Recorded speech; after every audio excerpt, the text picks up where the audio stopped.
Pampa Debates. Oferecimento GBOX Previdência e Seguro de Pessoas. A proteção certa para a sua família.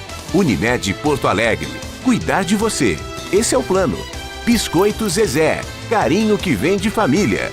Crédito Simples Banrisul. Simplesmente para ver você crescer. E Sistema Osergues Sescope RS. Cooperativismo. A grande força do Rio Grande. Estamos iniciando mais um Pampa Debates.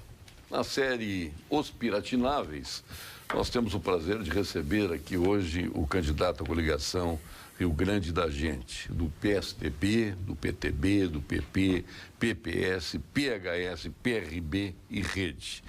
Eduardo Leite, prazer tê-lo aqui. Prazer é meu, Paulo Sérgio, obrigado pelo convite, obrigado por estarem conosco nos sintonizando aqui. Bom, eu sou frontalmente contrário ao jornalismo de inquisição.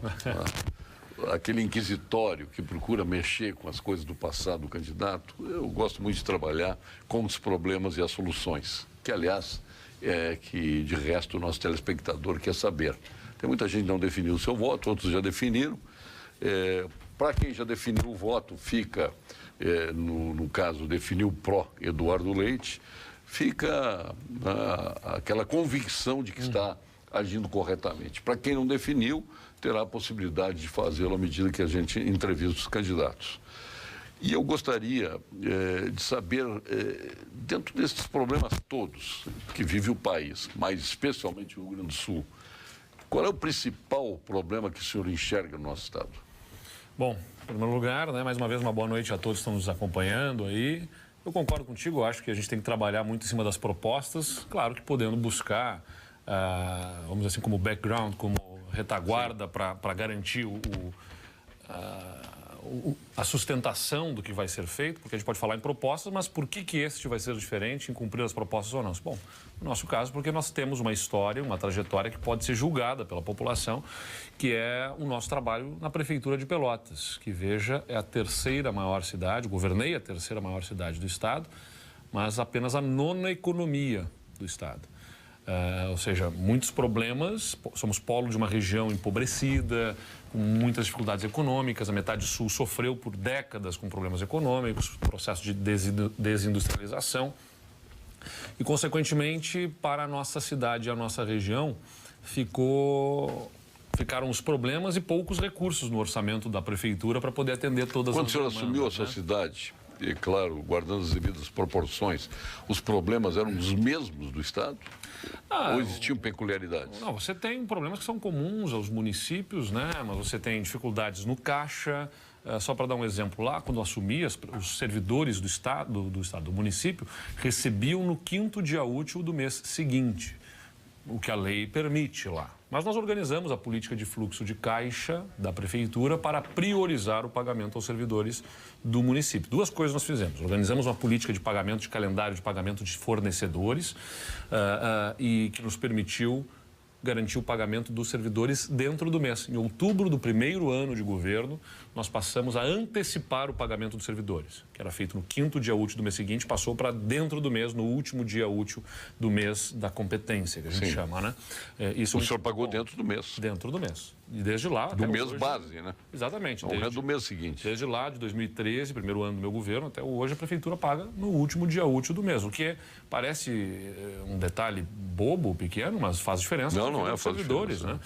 Porque, por exemplo, entra feriadão e tudo mais, as pessoas por 5º dia útil do mês seguinte podia chegar lá no dia 8, 9, quase dia 10, pegar um feriadão de início de mês, enfim. Então, a gente pagando o último dia útil garante que as pessoas possam organizar a sua vida financeira de melhor forma. É o caso agora desse mês. O 5º dia útil é hoje. Pois é, que é o dia 10. Sim, no final das contas. Pegou 2 fins de semana. Exatamente. E aí nós temos o caso do 13º salário dos servidores também. O que a gente fazia lá na Prefeitura de Pelotas? Provisionávamos todo o mês as receitas para pagar o 13º. Se eu sei que eu vou ter um 13º salário para pagar e não tenho um 13º mês de arrecadação, eu tenho que guardar um pouquinho de dinheiro todo mês para chegar no final do ano e poder pagar o 13º. Parece elementar, parece algo básico, né? Mas não é o que os governos acabam fazendo, geralmente. Muitas prefeituras, governos do estado e tudo mais, chegam no final do ano desesperados por uma receita, uma fonte antecipa IPTU, antecipa outras receitas para poder fazer o pagamento do 13º do salário dos servidores. Então, nós conseguimos organizar isso para poder pagar o 13º dos servidores de forma antecipada, né, sem sobressaltos, fazendo aplicações financeiras, inclusive com dinheiro que era aprovisionado, para chegar no final do ano e ter a garantia do pagamento do 13º sem problemas para os servidores. Só para dar alguns exemplos. Mas, enfim, alguns problemas que nós pudemos atender lá em Pelotas, e principalmente a lição que ficou para mim do meu governo em Pelotas, que não é só sobre ter dinheiro, é sobre aplicar bem o pouco dinheiro que se tem no final das contas. O Estado tem um desequilíbrio fiscal profundo, né, Paulo Sérgio? Está muito claro isso para todo mundo. Ninguém duvida que a crise é profunda para o Estado do Rio Grande do Sul. A questão objetiva é, se nós temos um desequilíbrio entre receita e despesa, eu preciso atuar nas duas frentes.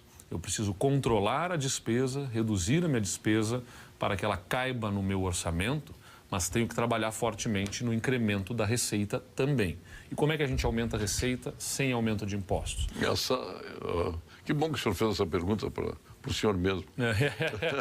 Pois é, então... Né, porque todo mundo lhe faz essa pergunta, né? Obviamente o senhor já larga na frente.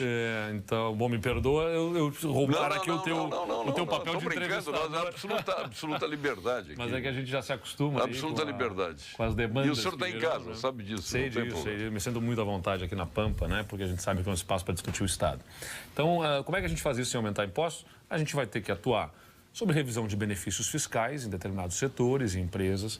A gente vai ter que atuar em combate de sonegação, é verdade, são frentes importantes para aumento de receita, mas, sobretudo, nós temos que botar o Estado para crescer e se desenvolver. Esse, para mim, é o grande pilar, o grande ponto em que o Estado precisa atuar de forma mais determinante. Desenvolvimento econômico.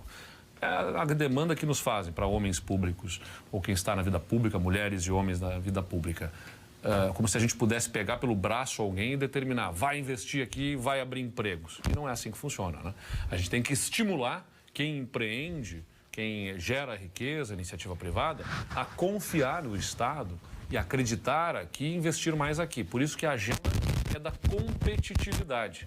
O que quer dizer competitividade? Competitividade é admitir que nós competimos, tudo que se produz nesse Estado compete com o que é produzido fora daqui.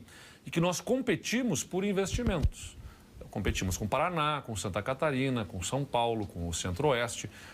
As empresas olham para esses locais e veem onde é que eu posso produzir com menor custo, porque com menor custo eu consigo botar a minha produção melhor no mercado. Bom, abrindo parênteses, o senhor é inteiramente favorável à guerra fiscal? É uma das Não, estou lhe falando alguém, não estou lhe fazendo pegar errado, porque eu sou a favor. Não. Ela existe, nós temos que entrar direto nela. A primeira questão sobre a guerra fiscal é que ela é uma consequência, né, dos outros custos que se impõem para quem produz. Eu preciso reduzir o custo da logística, infraestrutura, investimento fundamental para reduzir o custo de transporte, né? Então, é isso que eu estava observando. Quem vai investir no Rio Grande do Sul vai observar aqui quanto que custa no Rio Grande do Sul para produzir no Rio Grande do Sul, para eu receber o material dos meus fornecedores e o quanto que custa para eu escoar o que eu estiver produzindo para o meu destinatário final. Então, esse é o custo da logística, que é mais caro no Rio Grande do Sul na medida em que nós somos mais dependentes do modal rodoviário e temos rodovias em piores condições, não são duplicadas a maior parte. Veja, a gente tem entre a região metropolitana do estado e a região da Serra Gaúcha, que é um polo metal-mecânico importante do nosso estado, uma pista de rodovia, a RS 122, que não é integralmente duplicada. Isso está errado. Isso tem que viabilizar o investimento para que seja duplicada integralmente essa pista para facilitar escoamento de produção e também viabilizar a duplicação entre essa região metropolitana e o porto de Rio Grande, que é um porto do estado do Rio Grande do Sul, também integralmente duplicada, que é uma BR nesse caso. Mas mesmo que seja uma BR, é uma pauta do governo do estado frente ao governo federal. E essa, mais que qualquer outra, o senhor sofre com ela, foi prefeito de Pelotas. Sofremos como cidadãos, mas a gente que vai para Pelotas, eu não vou regularmente a Pelotas, mas quando vou, é um padecimento. Sem dúvida. E aí imagina, você tem a região metropolitana, Paulo Sérgio, fazendo a ligação com ela até o porto que escoa 90% da nossa produção gaúcha sem ser duplicada. Então, isso é muito ruim para a logística do Estado. Então, essa questão da logística. O segundo ponto, burocracia. Eu sou um investidor, sou um empreendedor, estou escolhendo onde é que eu vou me posicionar, se é no Rio Grande do Sul, se é em Santa Catarina, se é no Paraná. Eu olho o Rio Grande do Sul e já vejo que, do ponto de vista de infraestrutura, é um estado que me impõe alguns custos adicionais por conta de logística, de infraestrutura mais deficiente. A lentidão é importante. Aí o ponto seguinte é a burocracia. Poxa, leva mais tempo para, no Rio Grande do Sul, aprovar licenças, ter alvarás, aprovar os projetos. Então, isso também impõe um custo, o custo do dinheiro.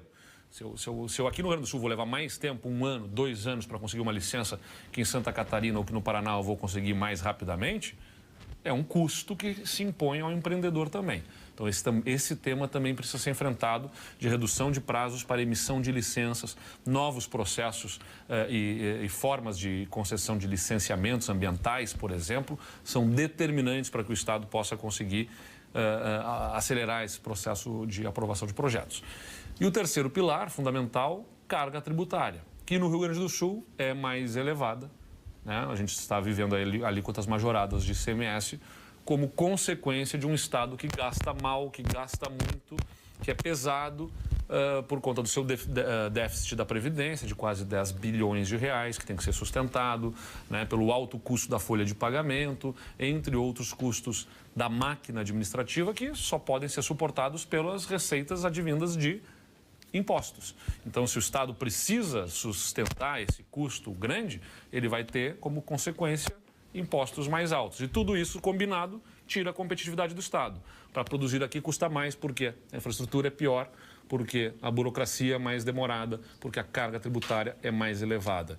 Isso são gargalos para o desenvolvimento que precisam ser superados. Uma agenda de competitividade é o nosso grande foco para o Rio Grande do Sul, para gerar emprego, botar o Estado para crescer, gerar riqueza, gerar renda e, com isso, a gente oferecer novamente futuro para o nosso Estado. Bom, dá para depreender que o senhor coloca a economia como o princípio de todos os males, né? Ou o principal de todos os males.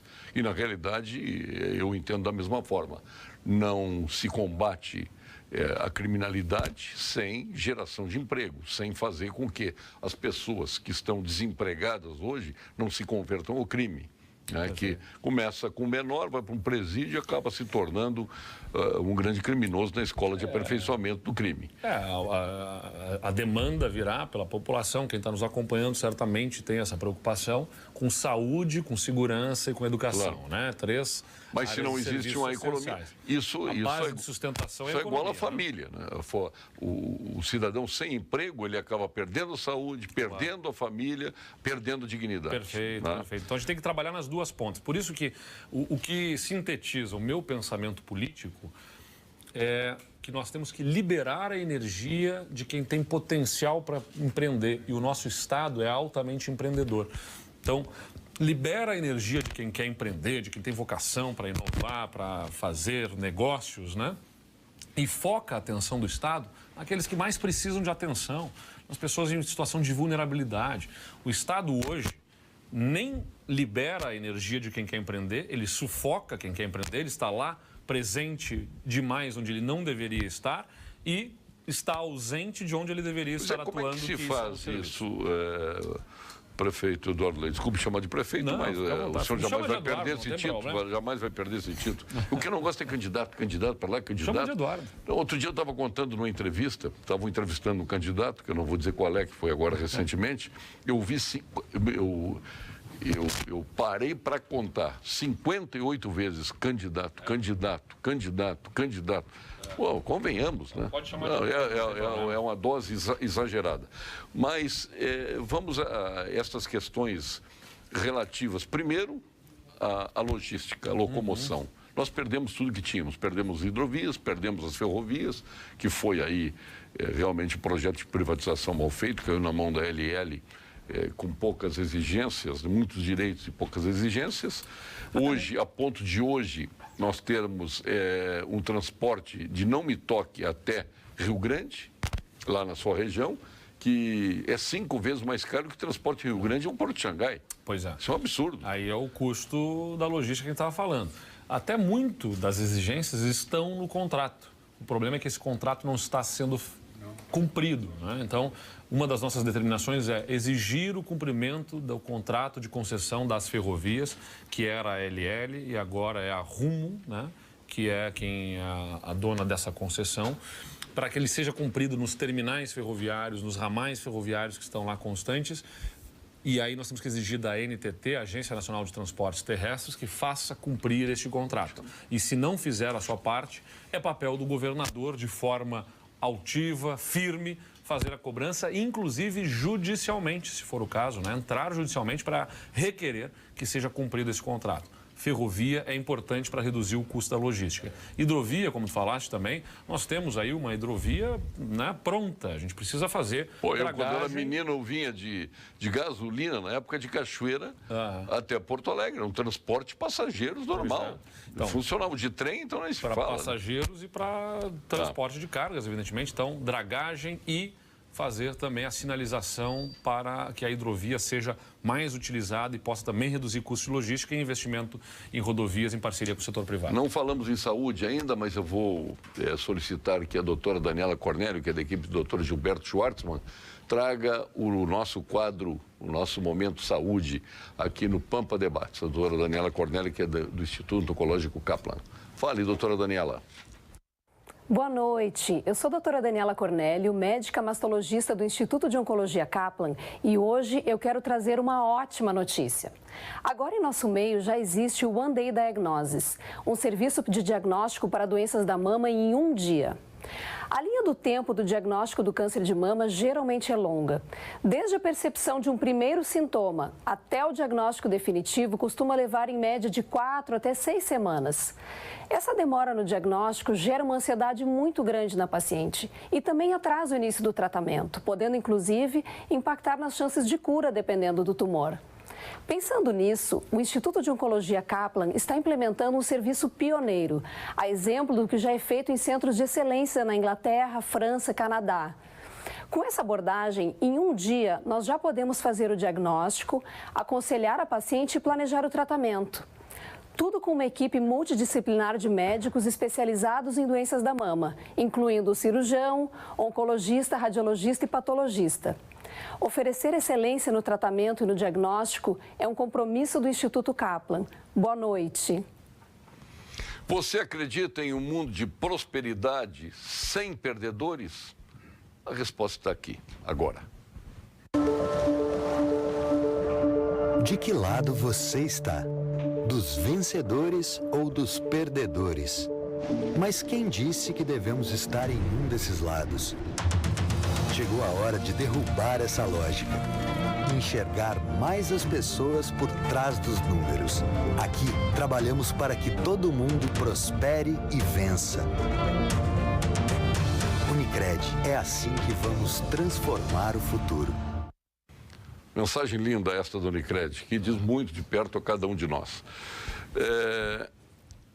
Prefeito Eduardo Leite, candidato ao governo do Estado do Rio Grande do Sul pela coligação PSDB, PTB, PP, PPS, PHS, PRB e Rede. Coligação Rio Grande da Gente. O senhor conseguiu montar um time de partidos aqui e não foi fácil, hein?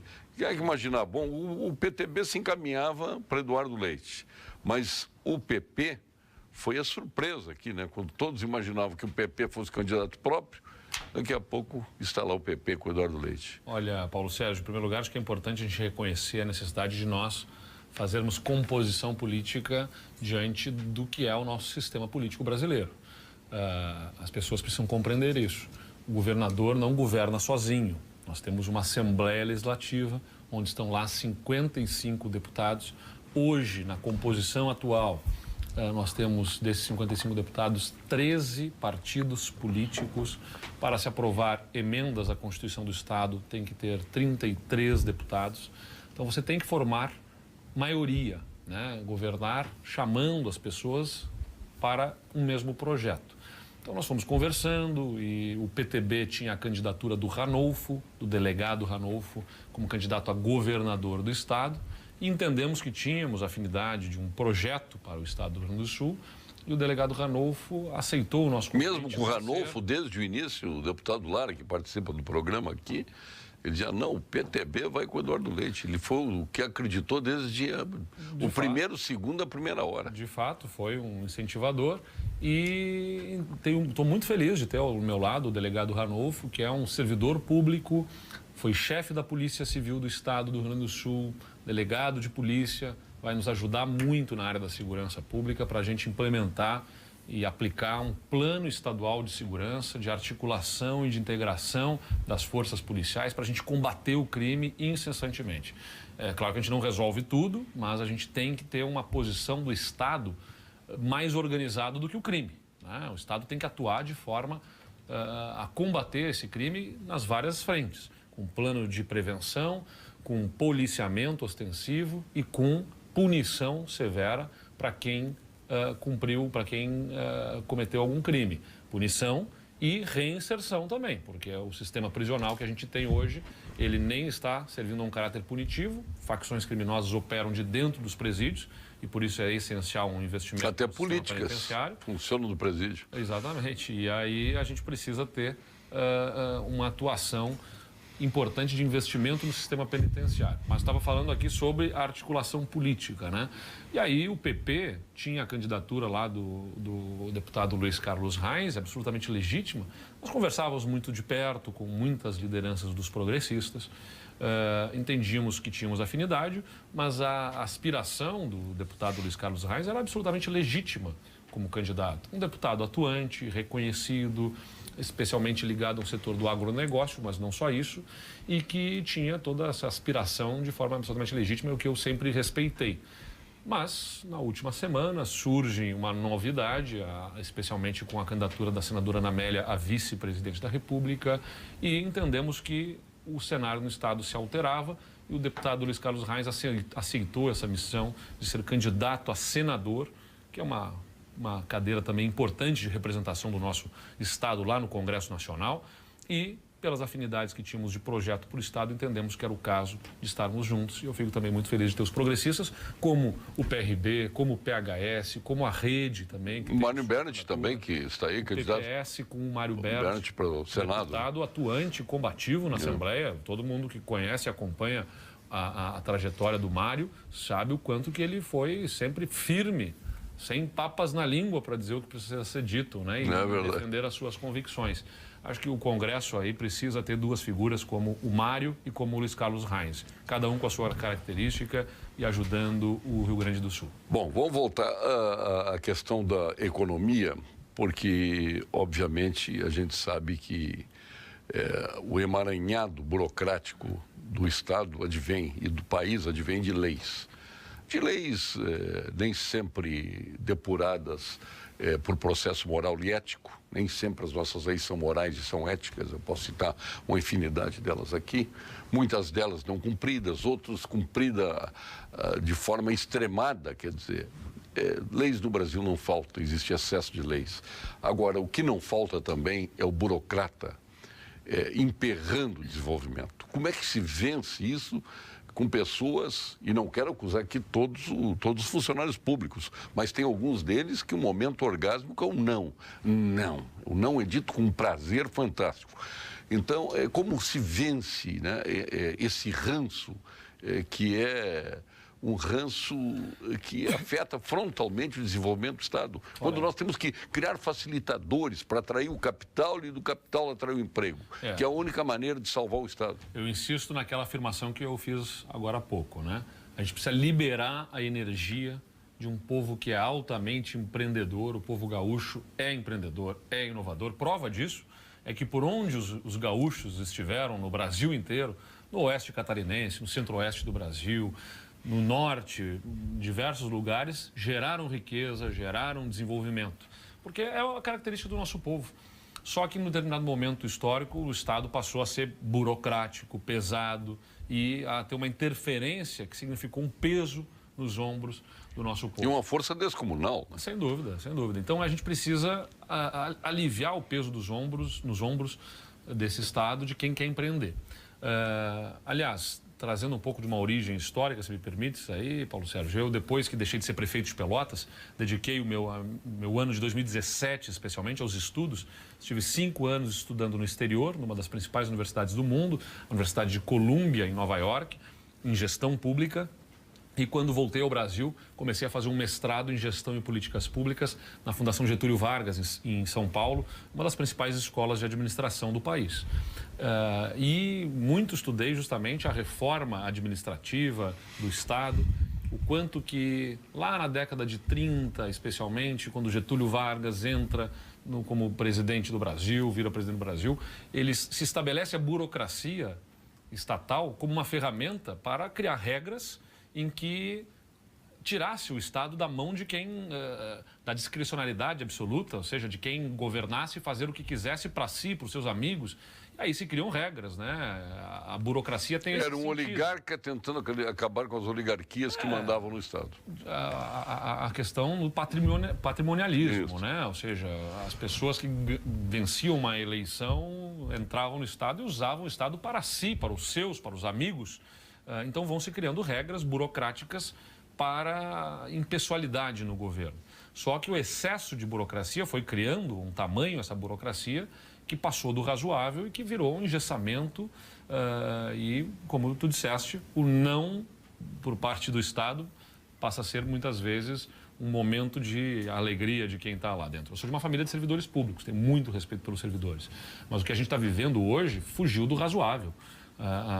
Quem está no serviço público, especialmente quem lida com processos de licenciamento para quem vai empreender, precisa ter a compreensão de que naquele empreendimento está a geração de riqueza que vai financiar o seu próprio salário também. Então não significa... Como é que o senhor vai mudar essa mentalidade? Não, você tem que trabalhar não só na mentalidade, mas com novos processos burocráticos que lidem mais com a confiança do governo com quem empreende. Vou dar um exemplo prático, tá? Nós falamos muito aqui sobre reduzir burocracia em processos de licenciamento ambiental. Outros estados, como Santa Catarina, aqui do lado, a Bahia, já fazem o que se chama licença por adesão e compromisso. O que é a licença por adesão e compromisso? Um processo de autodeclaração em que o empreendedor lança digitalmente num portal de internet toda a documentação necessária para a aprovação do seu empreendimento. Sei lá, vai precisar lançar diversos documentos, lança tudo lá e recebe no final automaticamente a sua licença e sai empreendendo. O Estado, ao invés de estar lá para dizer espera até eu dizer que tu podes empreender, ele deixa empreender, libera a energia de quem quer empreender e passa a fiscaliza. Não pune na origem todo mundo, confia em quem está empreendendo, porque 80%, 90% das pessoas são honestas e fazem a coisa certa. Mas aí eu queria lhe colocar uma questão que também é relativa às licenças, que é a questão do PPCI. O problema é que o Estado, neste ímpeto de poder, né, ele quer sambarcar tudo, cada vez mais. Socorre os bombeiros, e não é de hoje. Há muito tempo. Então o bombeiro fica com tudo. Aí vai ver quem é que libera um barzinho lá em Lagoa dos Três Cantos. Que é o bombeiro que está lá. Qual é a qualificação dele? Mas é ele que libera, porque é sambarcar isso aí. Quando nós devemos exatamente, vindo ao encontro do que o senhor disse, quem tem que liberar isso é um profissional qualificado, é um engenheiro. O engenheiro, como uma obra, quem é que faz o projeto de uma obra? É um engenheiro.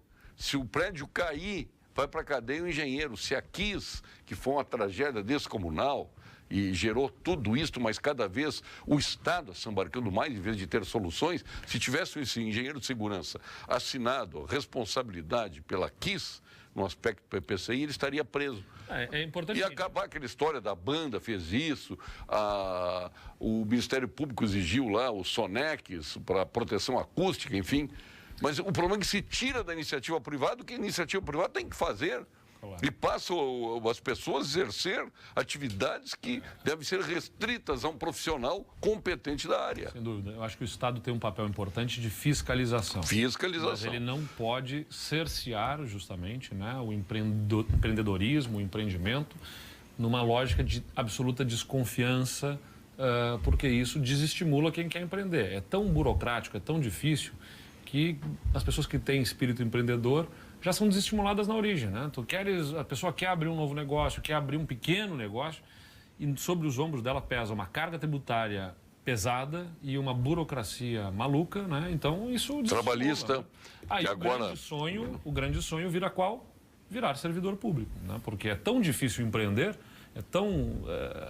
você é tratado como tem que provar a sua honestidade, que isso acaba empurrando todo mundo para ser servidor público. Só que o servidor público é... E cada vez mais concurseiros, cada vez mais concurseiros. E hoje se concorre no Brasil inteiro.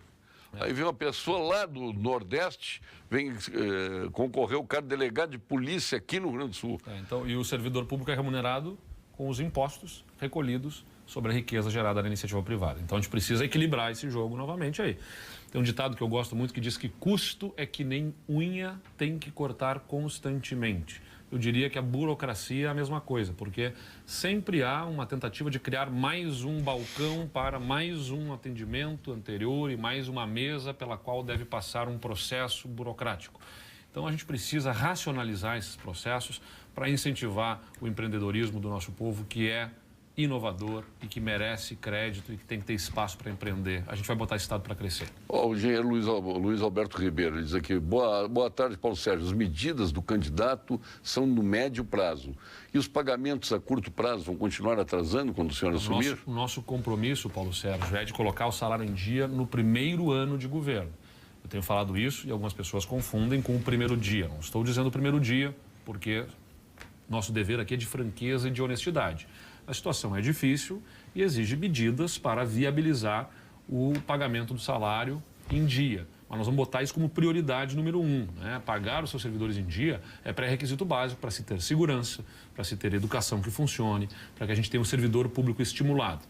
Mais uma vez eu insisto no que eu falei aqui.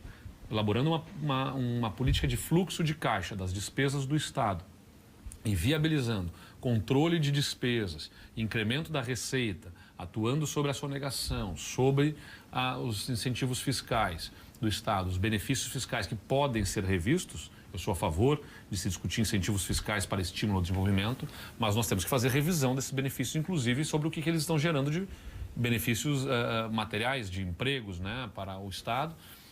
Então, essa revisão associada a estímulo à nossa economia nos permitirão, com confiança, colocar o salário dos servidores em dia no primeiro ano de governo. É meta número 1 do nosso governo. Vamos falar de uma empresa lá de Pelotas. O sabor é irresistível, a qualidade já não surpreende mais. Lá na Expo Inter, nós tivemos oportunidade, ontem mesmo ainda, eu saboreei as linguiças e salsichões dos alimentos Castro, que é uma empresa que está aí desde 1960, levando qualidade aos supermercados e aos armazéns do Rio Grande do Sul. Em consequência, as famílias gaúchas. É frigorífico Castro, com linguiças espetaculares. A minhãozinha deles é extraordinária, a calabresa, enfim, tudo de bom para os alimentos Castro. Um grande abraço ao nosso amigo Flávio Castro. E aos irmãos Ruivos lá da Zezé, exatamente, né? Tem empresas boas, Pelotas, né? Estamos falando aqui dos biscoitos Zezé e da linguiça do Castro, que é uma famosa, né?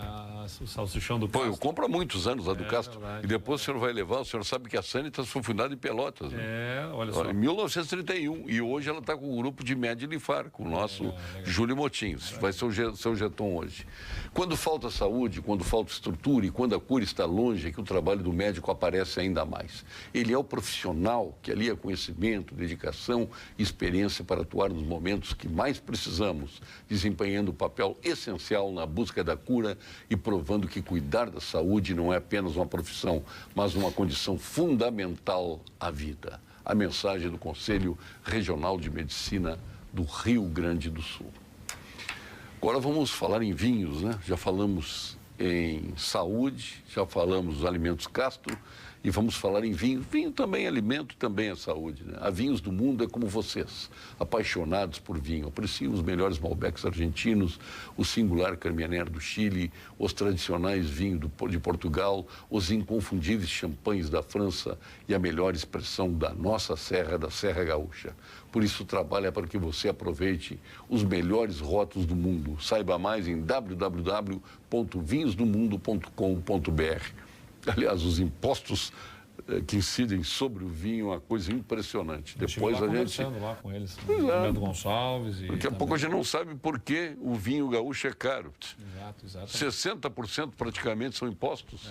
Eu estive conversando lá com eles, temos um compromisso de trabalhar em cima dessa questão para que se consolide a posição da Serra Gaúcha na vitivinicultura e a gente possa, além do que o vinho, né, proporciona de empregos, como ponto de alavanca para o turismo, né? O turismo no Rio Grande do Sul, nós temos a nossa Serra Gaúcha, o Vale dos Vinhedos, então é importante que isso esteja consolidado no estado. Seu fã-clube aqui funcionando, aqui a Rosa, Eduardo Leite é o melhor e enche de R's aqui. Obrigado, Rosa. R ao infinito. Paulo Sérgio pergunta ao Eduardo se ele, em suas entrevistas, tem falado como fará o ajuste fiscal com a União e como pagará em dia os funcionários públicos. Se isso não se deve ao preço que o governo do estado está pagando por essa enorme dívida. Como se sente pegando o estado que está sendo entregue a ele? E se ele ganhar, como isso acontecerá? O Luiz de Canoas. Luiz, a gente falou um pouco aqui sobre a questão dos salários, acho que é importante tocar nisso que falaste, que é a dívida com a União, né?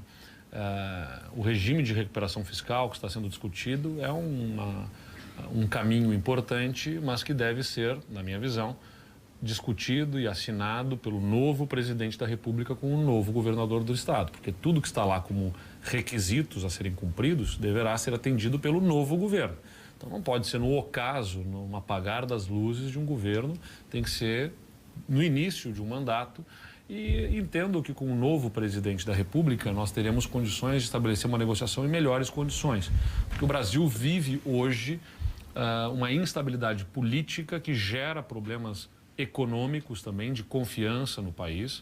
Nós temos o governo federal, o Brasil, tem um déficit de 150 bilhões de reais nas suas contas, não está conseguindo superar isso, ou seja, receita e despesa estão desequilibradas em 150 bilhões de reais e isso faz com que empreendedores e investidores diminuam a sua confiança para investir no país, porque ele prenuncia dificuldades de cumprimento, de honrar os compromissos desse país.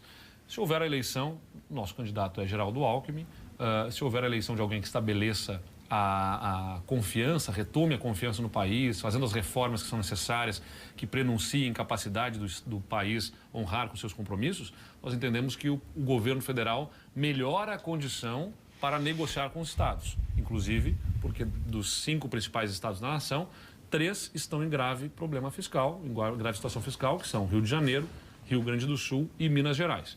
Então, essa negociação se imporá ao próximo presidente da República. E nós entendemos que poderemos fazer ela em melhores condições. Alguns pontos são importantes que, na nossa visão, sejam rediscutidos. Entre eles, a reposição de servidores na área da segurança pública. Não basta nós repormos aposentados. Nós temos que incrementar o nosso efetivo. Segurança pública depende de investimento em infraestrutura, em tecnologia, em equipamentos e em efetivo. Nós temos que aumentar o efetivo da Brigada Militar, da Polícia Civil, presídios, das agentes da segurança da SUSEP, da Superintendência de Serviços Penitenciários, nos presídios, para que a gente possa melhorar a segurança pública no estado. Então, esse investimento terá que ser feito.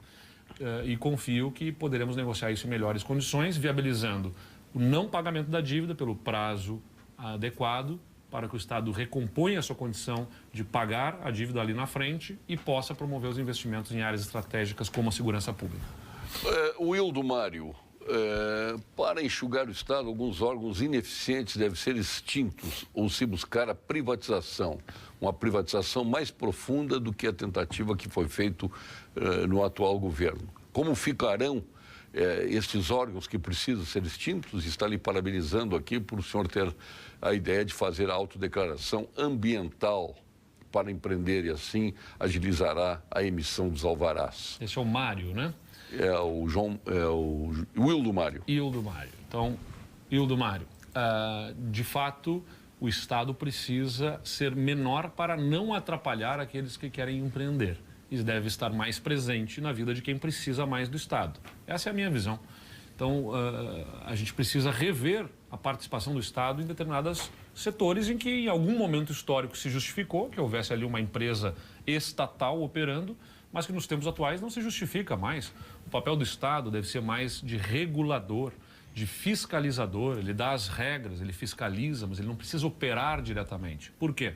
Porque está aqui o que foi falado, a burocracia que se impõe ao próprio Estado para impedir com que a administração seja utilizada para proveito de quem está lá, do administrador de plantão, para impedir que ele use para si mesmo, estabelece regras burocráticas como concursos públicos para não se contratar diretamente amigos do rei, licitação para que não se contrate serviços de empreiteiras amigas e tudo mais. Então, uma série de regras que protegem o Estado, mas que dificultam a operação. Mas aí vem o caso da lei, a lei das licitações do meu amigo Luiz Roberto Andrade Ponte, que como eu, é um engenheiro desempregado, na realidade, a lei das licitações, ela favoreceu sobremaneira a corrupção. O acerto. O Luiz Roberto Ponte vai discordar de ti. Mas ele já debateu comigo, que ele fica bravo quando eu falo isso, mas é realidade.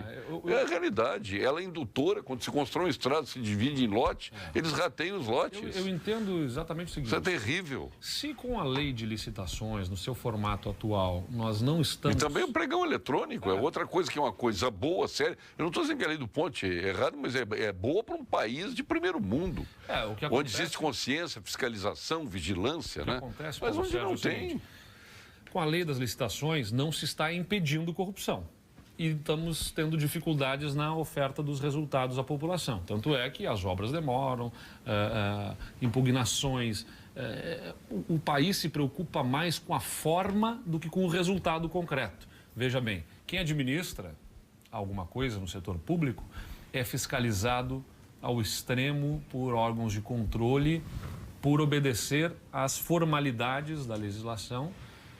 E se arranhar a legislação, mesmo que não seja de má fé, ninguém foi favorecido, ninguém ganhou dinheiro indevido, mas arranhou ali um edital que foi publicado de forma errada, enfim, seja o que for, um prazo que não for cumprido, essa pessoa pode ser severamente punida. Um documento que... Agora, se deixou de construir a escola, se deixou crianças fora da escola, não é responsabilidade. O Brasil tem um problema sério. No Brasil não se recebe obras, se inaugura obras.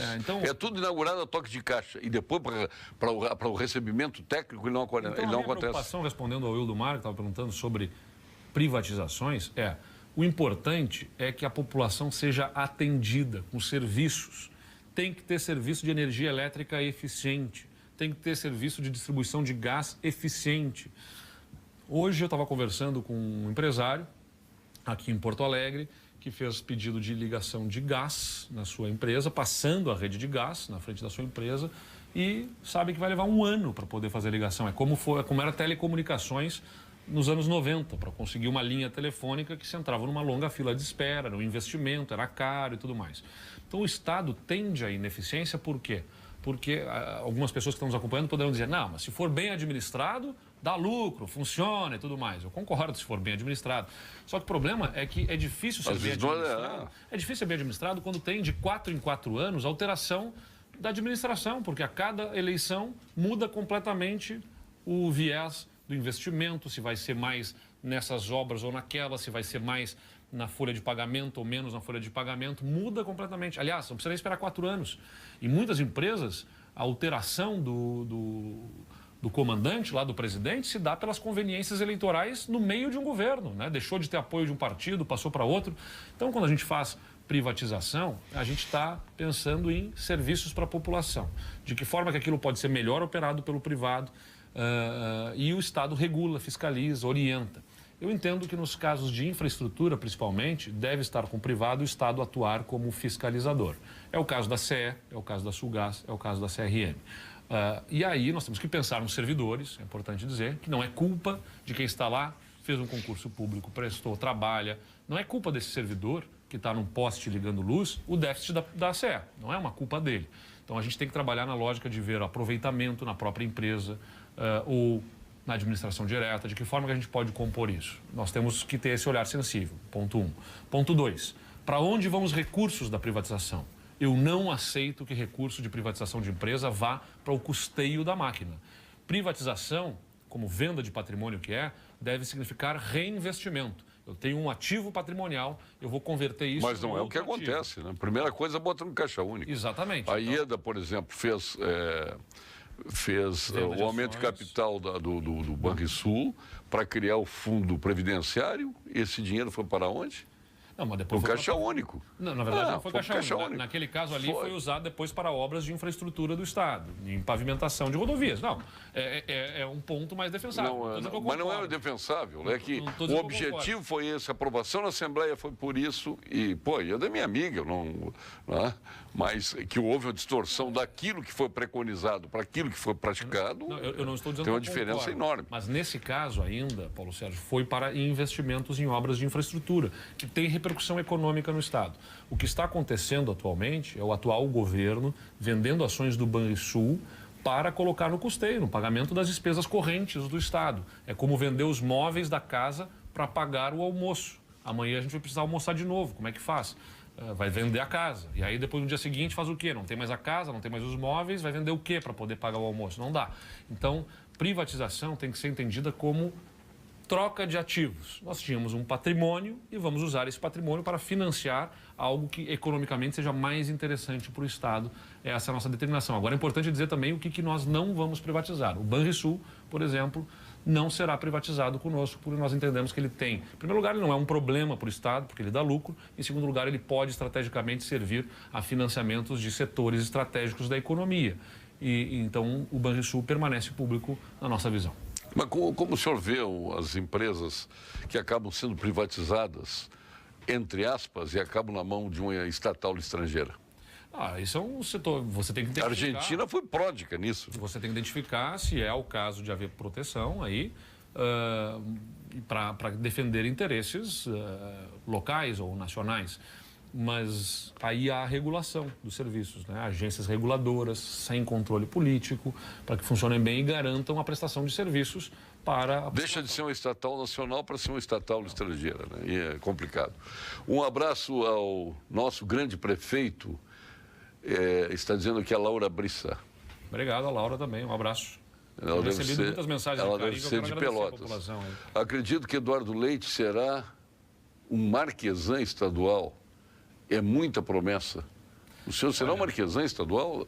Paulo Sérgio. Aliás, eu nem devia ter lido aqui, desculpe porque não botou o nome. Não tem problema. Eu não leio. Não tem problema. Eu não leio mensagem. Poderá ser questão. Nem o senhor está até descompromissado de responder. Não, mas eu não vi que não tinha nome. Para quem quer que seja que tenha mandado essa mensagem ou qualquer outra pessoa que pense isso. Eu tenho a minha própria história, minha própria trajetória para ser julgada. Eu não preciso ser comparado com ninguém. Posso ser comparado comigo mesmo. Fui vereador, fui secretário municipal, fui prefeito, fui presidente da Câmara de Vereadores do meu município. Fui prefeito, com 90% quase de aprovação da população. Veja, lá na minha cidade, em Pelotas, eu não concorri à reeleição por uma questão de convicção pessoal e apoiei a minha vice-prefeita como candidata. Ela foi eleita com a maior votação da história da cidade de Pelotas, quase 60% dos votos já no primeiro turno. Um sinal de aprovação ao nosso mandato. Então, as pessoas sabem para onde a cidade está indo, as pessoas têm confiança no futuro de Pelotas. Nós fizemos isso tudo numa cidade com poucos recursos, com muitas demandas, muitas carências e pouco dinheiro no caixa, porque mais importante do que ter dinheiro é saber o que fazer com o pouco dinheiro que se tem e aplicar nas principais ações. E, principalmente, ter muita proximidade. Não, essa história de comparar com outros candidatos, se a moda pegasse, nós temos aí candidatos que não pode comparar com candidatos do mesmo partido que estão dirigindo o Brasil nacionalmente, em outros estados, tudo. Isso é incompreensível. Pergunta o Eduardo Leite referente às privatizações, em especial ao Banrisul. Ele já falou sobre isso. O Banrisul nos proporciona tanto lucro e não deve ser privatizado. O Leandro de Bento Gonçalves. Leandro, eu estou de acordo contigo, mas não é só pela questão do lucro, Leandro, porque não é isso que deve justificar, porque se for pelo lucro, aí o Estado poderia diversificar a sua política de investimentos, mas o Estado não é sobre ter lucro, o Estado é sobre o que cada estrutura pode servir ao interesse público. Claro, e de forma sustentável, não pode ser deficitário para exigir por parte do Estado aporte de recursos. Não é o caso do Banrisul, ele dá lucro e principalmente ele pode ser utilizado respeitando o lucro, respeitando o funcionamento e a eficiência da empresa para incentivar determinados setores. Vou dar um exemplo. Políticas para o setor de inovação, de tecnologia. financiarmos startups com crédito facilitado. É um setor, por exemplo, Paulo Sérgio, de startups na área de inovação e tecnologia, que nós formamos muito conhecimento nas nossas instituições de ensino, mas que o Estado não está conseguindo ter bem amarrado, que a gente chama tríplice hélice, da correta interação entre poder público, academia, universidades e setor privado. A gente tem que amarrar isso de forma melhor, entre elas com políticas, redução de burocracia, facilitando o crédito, e a interação correta entre a iniciativa privada e a academia, as universidades, para que a gente possa alavancar a nossa economia a partir do conhecimento que é gerado aqui. Muitas das empresas, das startups, são de jovens saindo das universidades, que antes o Vale do Silício, lá nos Estados Unidos, na Califórnia, era reconhecido pelas empresas de garagem, né? Pega as grandes empresas. As incubadoras, que eu fui Apple, conhecer. a Microsoft, todos Há surgiram. mais de 20 anos atrás nós não tínhamos incubadoras aqui. Eu fui no Trinity College, na Irlanda. Agora dentro do era um quarto, sonho para nós. Hoje nós dentro estamos do muito quarto, o jovem está lá no computador e gerando um negócio, né, um aplicativo e tudo mais. Sou Marcelo Caruccio. Para conseguir para ele o crédito que vai ajudar aquilo ali a crescer. Então tem que facilitar crédito para desenvolver inovação e tecnologia. Sou Marcelo Caruccio. Gostaria de saber se o Eduardo vai fechar as escolas estaduais. Eu até coloco aqui o exemplo do Colégio Farroupilha, que eu sou do Conselho da Mantenedora. O Colégio Farroupilha tem uma escola estadual dentro do CPOR aqui. Os professores são os mesmos do Farroupilha. Farroupilha banca esse colégio com mais de 300 alunos. Eu acho que essas parcerias público-privadas funcionaria muito bem na educação, mas eu gostaria de ouvir o que o senhor pretende fazer com isso. Bom, importante porque temos escola com meia dúzia de alunos, não tem professor, outras têm aluno, tem professor, não tem aluno, e por aí as coisas acontecem. Importante, Paulo Sérgio, nós reconhecemos que a educação do Rio Grande do Sul não está bem. Em primeiro lugar, é isso. O IDEB está aí, né, o indicador que mede a qualidade do ensino, e o Rio Grande do Sul está perdendo posições em relação a outros estados. E vejam, perdendo posições em relação a outros estados que até têm economia menor do que a nossa. O Ceará é um destaque. Mais uma vez, insisto, não é só uma questão de ter dinheiro, é uma questão de gerir corretamente para resultados no ensino e na aprendizagem. Podemos pensar em outras formas de prestação do serviço de educação? Podemos, e acho até que devemos. Escolas comunitárias são uma forma, né, onde o Estado possa contratar com organizações sociais a prestação do serviço e ele não tenha diretamente os professores, mas ele regula, fiscaliza, acompanha. E acho que tem que ser trabalhado com projetos piloto, com muito cuidado, com muita cautela. Mas a gente não foge de ter que melhorar a educação pública, porque ela é 80% das vagas, ela tem 80% das vagas. Educação pública, não só na rede estadual, mas como políticas também de incentivo às redes municipais para melhoria de qualidade. Existem formas para isso, como, por exemplo, ICMS sendo distribuído aos municípios de acordo com o desempenho na educação. O Ceará faz isso, né? Então, uma parcela do retorno de ICMS para os municípios pode ser estabelecida como recompensa, como reconhecimento por conta da melhoria no indicador da educação. Ele perguntou sobre fechamento de escolas. É uma pergunta muito genérica e muito aberta. Vou dar um exemplo lá em Pelotas também, que eu acho que os gestos, o exemplo fala mais do que as palavras aqui. Nós, com diálogo, construímos uma solução para a zona rural. Pelotas é uma cidade que tem uma zona rural extensa. Nós tínhamos 2 escolas muito precárias na zona rural. E conversamos e dialogando com a sociedade lá, com a comunidade, entendeu-se que era melhor ter uma nova escola que atendesse à demanda daqueles 2 distritos e aí desativava-se as 2 escolas. Então, com um diálogo construído com a comunidade, se fecharam aquelas 2 escolas e construiu uma nova escola que é modelo, é uma escola modelo para todo o município, que é a Escola Valdemar Denzer. Então, não é uma questão simples, fecha escola ou abre escola. Você tem que reconhecer que há uma mudança de perfil demográfico da população, menor taxa de natalidade, isso diminui o número de alunos na rede pública. Então, o fechamento de escolas poderá ser uma tendência no futuro. O importante é que seja...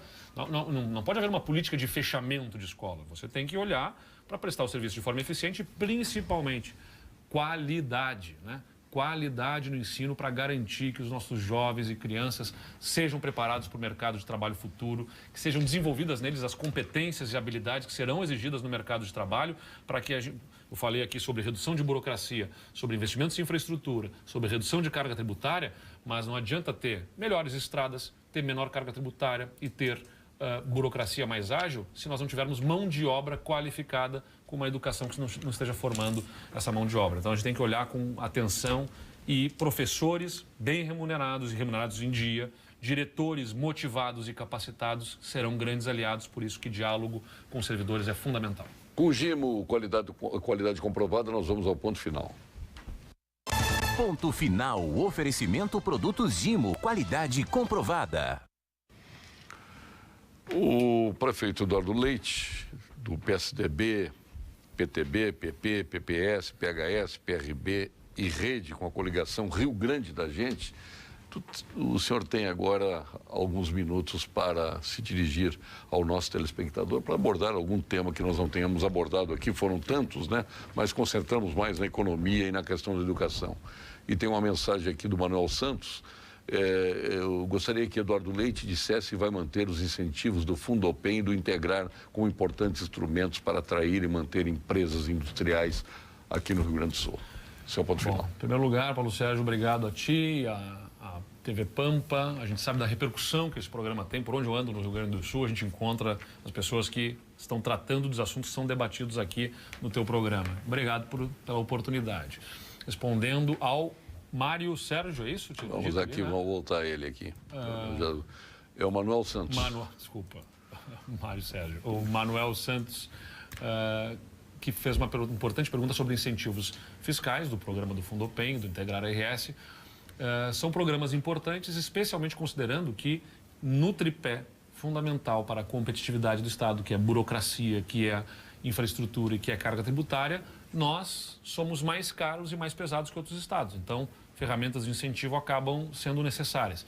Então, eu aposto que são necessários esses programas, mas a gente tem que trabalhar para sermos mais independentes deles. Que a maior atração de investimentos seja a qualidade da infraestrutura, que seja a burocracia mais ágil do Estado, que seja a qualidade da nossa mão de obra e a carga tributária menor. Então, é nesses pontos que a gente tem que atuar. Enquanto esses pontos não estiverem nos colocando em condições de competitividade, nós vamos ter que lançar mão de ferramentas de incentivos fiscais para atrairmos investimentos que geram novos negócios, que geram riqueza, que animam a nossa economia também.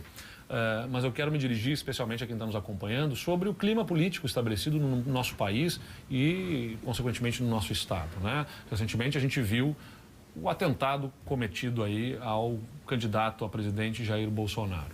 A gente não pode aceitar mais que se estabeleça um clima de guerra, de intolerância, de tratar a política, que deveria ser um instrumento de mediação das divergências, das diferenças, acabou sendo um campo de batalha em que se resume quem não pensa como nós como um adversário a ser aniquilado. E não é assim, não pode ser assim. Eu não trato a política desse jeito. Eu acho que ela é justamente instrumento de conciliação. Eu não preciso, eu tenho posições muito firmes sobre as minhas crenças e o que eu acredito, Paulo Sérgio. Mas isso não significa que eu deva acreditar e tratar quem pensa diferente de mim como canalha, como desonesto, como safado. Não. É legítimo que as pessoas pensem diferentes. E nós temos que dialogar para buscar construir pontes entre as diferenças. As pontes são exatamente para unir aqueles que estão distantes. Então, as pontes têm que ser construídas para que a gente estabeleça um consenso estratégico. O Estado não pode, nem o Estado nem o país, viver em guerra por 4 anos. Esse clima que está instalado aí não pode, o país não sobreviverá e o Estado também não vai sobreviver com 4 anos de guerra. Por isso, não quer dizer a gente acomodar interesses para não haver divergências, quer dizer respeitarmos as diferenças, termos as nossas posições, mas construirmos as pontes para que a gente possa enfrentar os desafios que são maiores, que são saúde, que tem que estar em dia, segurança que tem que haver, educação que forme uma nova geração, emprego e renda para a nossa população. Eu estou muito confiante, não só na nossa vitória, mas principalmente nas condições de botarmos o Estado do Rio Grande do Sul novamente a ter confiança no futuro.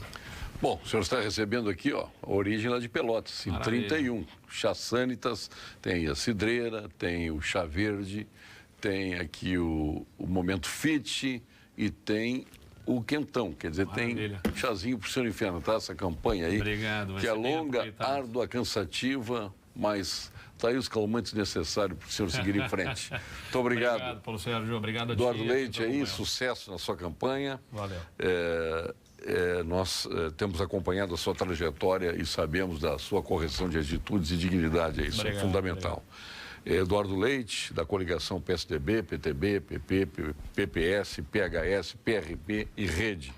É a coligação Rio Grande da Gente, que tem como candidato a vice o Ranolfo Vieira Júnior, os senadores Mário Bernat e Luiz Carlos Reins.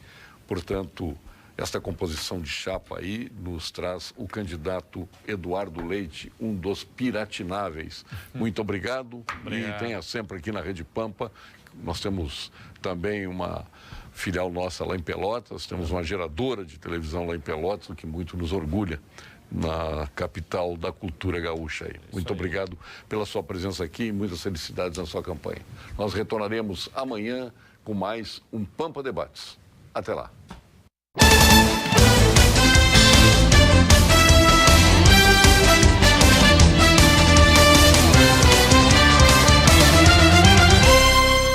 Pampa Debates. Oferecimento GBOX Previdência e Seguro de Pessoas. A proteção certa para a sua família.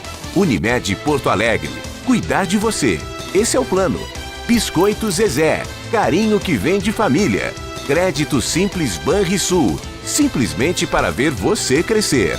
E Sistema Osergues Sescope RS. Cooperativismo. A grande força do Rio Grande.